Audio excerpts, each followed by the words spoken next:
Welcome to the Diversity Connector podcast, where we explore the rich tapestry of human experiences. I'm your host, Gertrude Mache, and I'd like to acknowledge the traditional custodians of the country on which we meet today. I would also like to pay my respects to elders, past, present, and emerging, and together as we dive into conversations that bridge cultures, challenge stereotypes, and celebrate the unique perspectives each of us brings to the table. Each episode is a journey through stories and insights from a kaleidoscope of voices, each sharing their colorful narrative. Whether you're at home, on the go, or just anywhere in between, you're now part of a community that values understanding, inclusivity, and the beauty of diversity. So plug in your headphones, get comfortable, and let's connect through the power of our shared stories. Welcome, and thank you for joining us on the Diversity Connector podcast. Hello, everybody, and welcome back to the Diversity Connector. This is Gertrude Mache here in beautiful Melbourne, Australia. And today I am graced with the presence of yet another fascinating woman. Welcome, welcome, welcome to our tribe. Please tell everybody your full name, where you're based, how old you are, and share your story with us today. We really want to know your journey.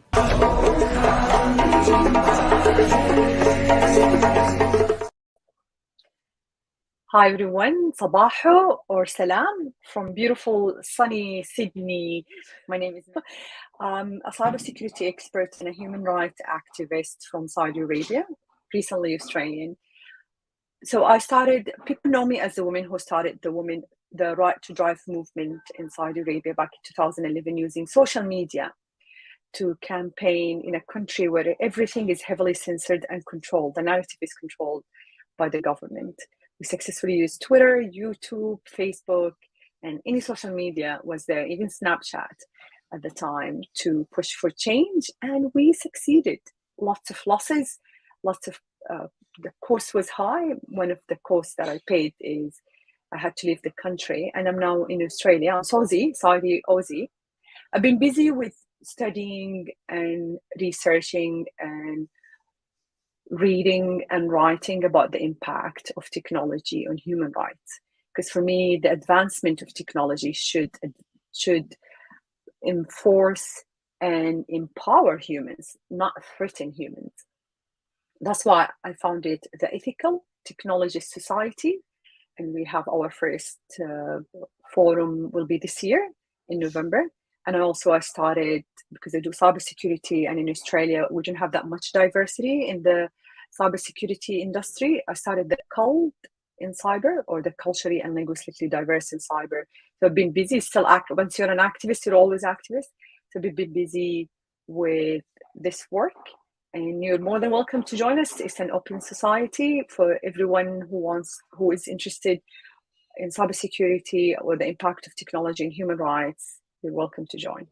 Gertrude. Fantastic. Thank you so much. Now, technology is powerful and can be used for good, like what you did with the movement you started in Saudi Arabia, empowering women to be able to drive, but it can also be used for bad. Now, I'm from Zimbabwe. I grew up under a dictatorship my whole life. To this day, there is no freedom of speech in terms of us being able to talk anything against our government. You grew up in a similar environment. What can be done with what you're doing now as an activist to use technology in a positive way? One, to break down these systems that imprison people for a very, very long time. Yeah, I think it's important that people have critical thinking. So we always teach people the 4C, which is critical thinking, communication, collaboration, and creativity. Without critical thinking, whatever we pushed on us in social media, people will believe it and will pass it without really carefully investigating and carefully looking at it and passing by. I think people also part of the problem. So dictators understood it very well. they control the narrative now using social media. They push a lot of disinformation, and the difference between both, misinformation is by mistake, you just send the wrong news by mistake, but disinformation is on purpose. You create confusion, you create narrative that you want, you put half truth, half lies, you keep repeating the lies. A lie mentioned, a lie repeated a million times becomes truth. And that's the power of social media that they understood dictators. For freedom of speech, I think it's important that we stay connected online, but with critical thinking, we know that we can differentiate.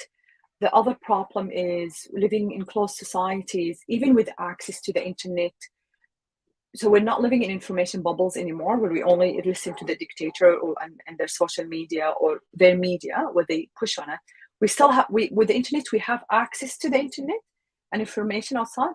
But if there is an echo chamber, the whole idea of echo chamber is that whatever comes from outside is distrusted. So even if there are facts, if it's the truth, people will look at it with a lot of suspicion, so they don't believe it. So it's critical thinking for us as people who consume media. And the other thing is to be open-minded. So when we get information from outside, it doesn't mean they're the enemies and they're conspiring against us and they hate us. Now, you are in a field where you are a minority.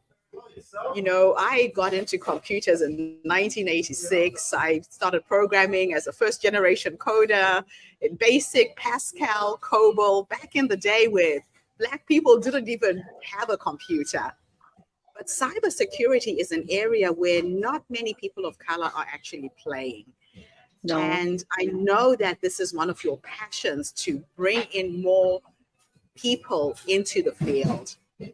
Kind of some of the strategies that you're using, if there was somebody who's listening right now who's intrigued and wants to get started but doesn't know how, give us 3 basic steps on how one can get started. Amazing. So if you're a technologist, you will always have that growth mind to learn new things, and that's very important. I think technologists are the people I love the most because they always are curious. They always want to learn new things, and that's why we never get old in what we do. And with every new technology that comes, cybersecurity have to be there to protect. So we are like the underlying for all technologies out there. So have a growth mindset. I think that's the most important thing and be open-minded to learn. And the second thing in cybersecurity, there are the basics. So there are credentials that you need to get. So if you're a technologist and you want to switch or learn cybersecurity, there are certain credentials. I would highly recommend the internationally recognized ones, like it's called CompTIA Plus. And CompTIA Plus, CompTIA, they have Security Plus. That's just the fundamentals. There are a lot of other companies, but CompTIA, what they do is internationally recognized. So always build your credential, and you can start building your credentials. There are 10 domains. You choose which domain from these 10 domains you want to specialize in, and look at the certifications that you can get and the experience you have to build. And it's just look at it as you build it brick by brick. Don't get overwhelmed. Start somewhere and have a mentor. Have someone who's been there, not like 20 years there. Just have someone who's been there, let's say 5 years. Those people will always help you and guide you, and mentor someone who wants to get in. So you're always taking, but also giving. And this is how we can build the community where everyone support. I think these 3 things: getting credentials, having growth mindsets, finding a mentor in the industry. Now, you must have come from a very unusual family to be the woman that you are. You know, a few years ago, I had the privilege of interviewing the first Saudi woman to climb Mount Everest, Marwa Salah. And she was just the most dynamic human being. And Saudi women have got a fire in them that brings about change in society and in community. Where would you say you got that from? Is it on your father's side? Is it on your mother's side? Or is it both? I think it's just curiosity and loving life, because we will grow up with so many restrictions, and I've always wanted to see why we couldn't do all these things. It's just, I think, hunger for life, hunger for living. Uh, you can't find passion for things. You have to be passionate about things from within you. You have to be curious about things. It was very tough growing up in Mecca. Mecca is one of them. So I grew up, I was born 79, now you know my age. And the 80s and 90s were really tough time for us because radicalism took over and women paid high price, where we were separated from men. I couldn't study engineering, for example, certain things that we were not allowed to study as women. I couldn't even enter a public library. I couldn't play physical sports. There are a lot of things, like the list of things I couldn't do was so long. It was easier to just list the things I could do, which is learning. And I focused there, learning, because I didn't have other things, reading, and that led to writing. And I think it's just finding something that you love about yourself. And me was just curiosity and reading and science, and I find it fascinating. Well, it sounds to me like you found your lane. You know how they say you have to pick your lane in terms of what you're going to do with your life. Now, what if you are in an environment where you have no digital rights? You know, again, I'm from Africa. Data is very, very expensive. There's a lot of intelligent people who could go into the field, but are limited with the financial resources that they have to get access to the technology. Do you have any suggestions, any recommendations to, say, people in third world countries who are trying to break into the space? I think internet route is so amazing. You can Now we are in the information age. Access to information, there are no gatekeepers anymore there. You can go to YouTube, Coursera, you can go MIT and Harvard are giving you introduction to computer science for free. You do the whole course for free. I think we are in the golden age where we can have access to this information. The problem is if they don't have internet, this is that what creates a lot of I said one of inequalities that is people who don't have access to internet. And when you don't have access to internet in this world, you're really excluded from learning, having access to this information, learning and growing. That's the problem. In Saudi Arabia, the penetration of internet is over 99%. It's crazy. Everyone has internet in Saudi Arabia. I know the government use that. Some people say the advocates, human rights advocates say, oh, the government is very convenient for them. Now they can keep an eye on everyone. But also it's very convenient for people because they can have access to information and learn and do the things that, like, you can look up anything. You can learn coding online now. You don't have to buy textbooks. I don't know in Africa, because I haven't lived there. Although mom is from North Africa, I haven't lived there, so I don't know how people have access to internet. Is it still expensive there in Africa to have access to internet? Yes, it is still quite expensive, especially in the rural parts where people don't even have electricity. But I guess once somebody can get a job and can earn a bit of money, then you get access, you know. So it's like one thing will lead to the next and will lead to the next. Now, when you are working with organizations, I know that you are very, very, you have a risk-based mindset. Tell us what organizations have to think about in terms of their cybersecurity and why it's so important right now to make sure that their data is secure. Yeah, so such a big question. It depends on the organization, it depends on the industry, it depends on the region. There are a lot of questions you have to ask, and based on that, you look at you look at the landscape, the cybersecurity threat, the cyber threat landscape, and based on that, you give them recommendations. But generally, there are basic cybersecurity controls to be, or measures to have in place, just basic that everyone should have. It's like, basic hygiene or basic safety measures. when you drive a car, like putting your seat belt and making sure the brake's working so you don't kill yourself. So in cybersecurity, there are basic things like controlling how you access, how do you collect the data, how you access the data, who accesses the data, how long you keep it, is it encrypted? So people, if they steal it, they can make sense of it. So there are basic things. There is the 5 knowns in cybersecurity: know where your data come from, know who has access to it, know where it sits, know how it's used, and know how long you have it. So I think the 5 knows, I can send it to you, are just the basic thing for everyone to know. If you go online and you look for, so in Australia we have the Essential 8, but Essential 8 is only for your computer. It doesn't secure your network. It doesn't secure your server room or cloud. It's very basic, but if you follow this Essential 8, that blocks 85% of cyber attacks on your endpoints. That means your computer, which That's is fantastic. yeah. That's really good to know. Now, you are now in the startup world. As a woman in tech, what challenges have you experienced getting your startup off the ground? A lot of women are struggling in general, but women of color, it's even more of a challenge. So if there was a woman who has got a tech startup, what 3 nuggets of wisdom could you give her in terms of getting that business off the ground? I think it's all about connections. So step away from social media and online and just meet people in person. Also, the value you give, like always make sure that you're solving a problem that's there and people need.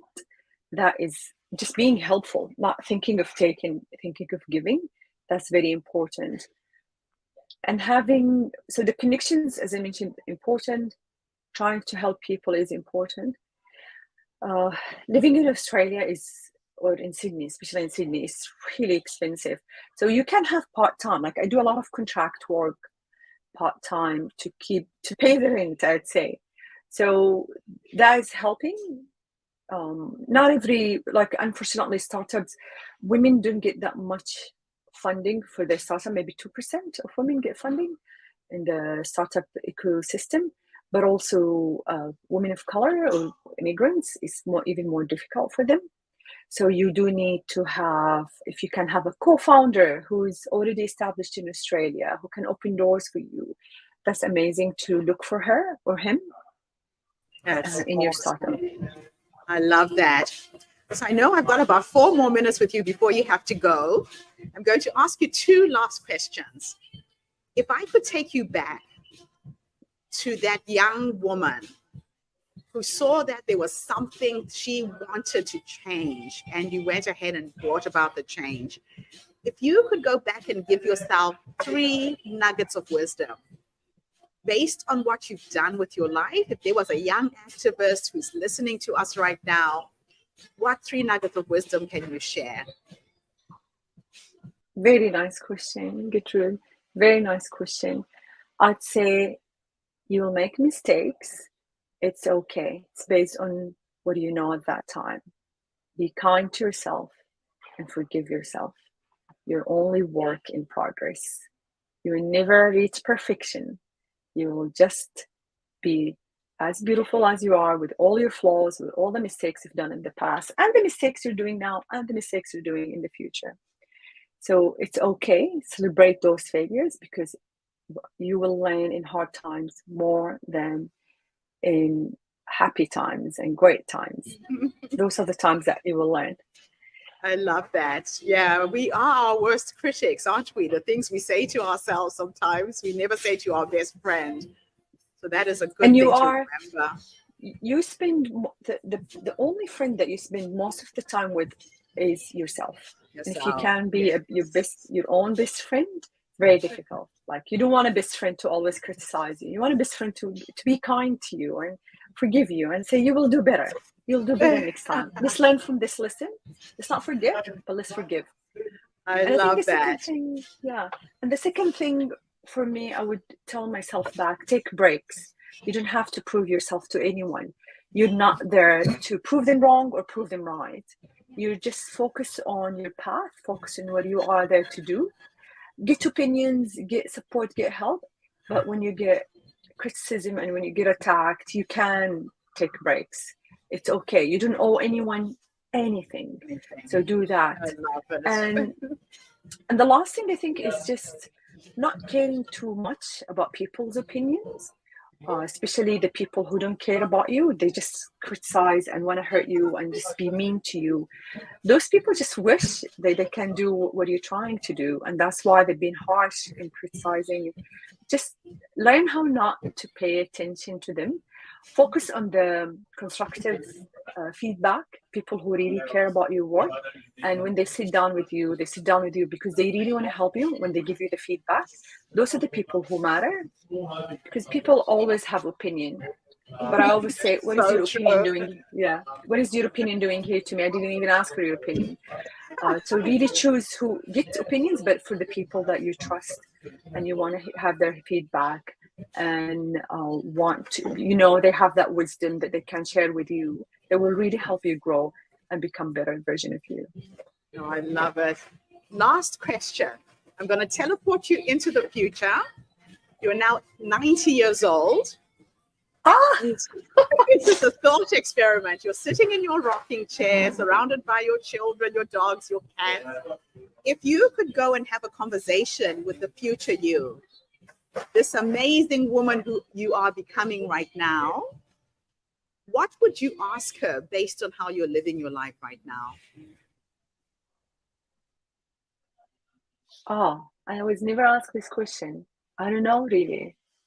If I go talk to her, I'll say, I hope you lived a good life. I hope you spend quality time with the people you love the most. I hope you were kind to yourself and everyone around you. And I hope you leave a legacy when you leave this world, because when you help others, you're planting seeds for other trees.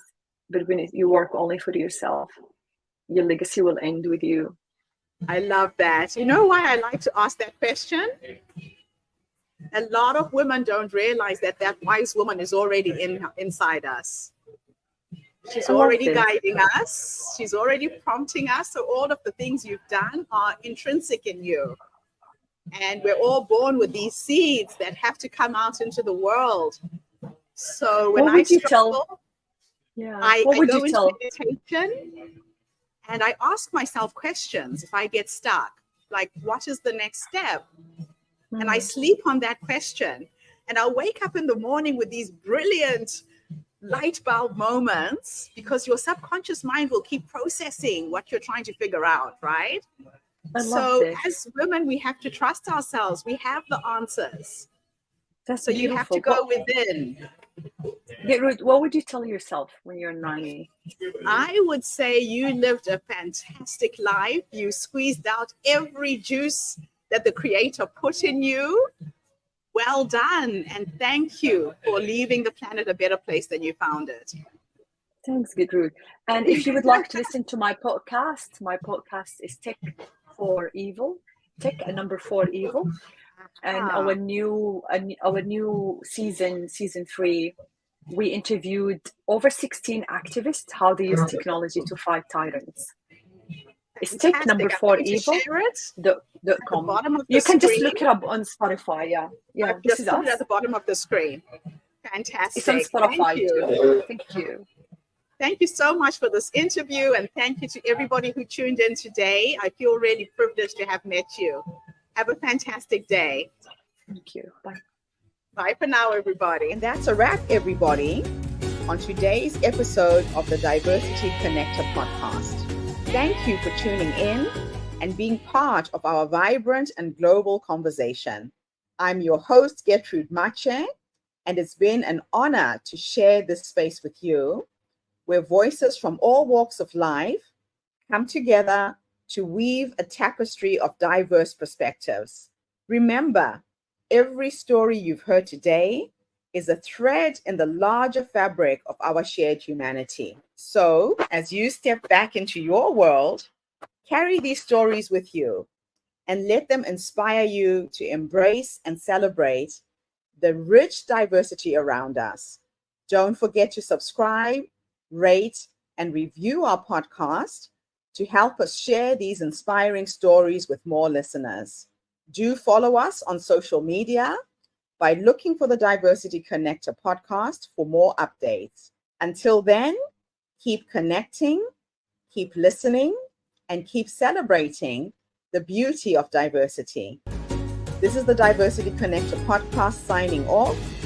Stay curious, stay open,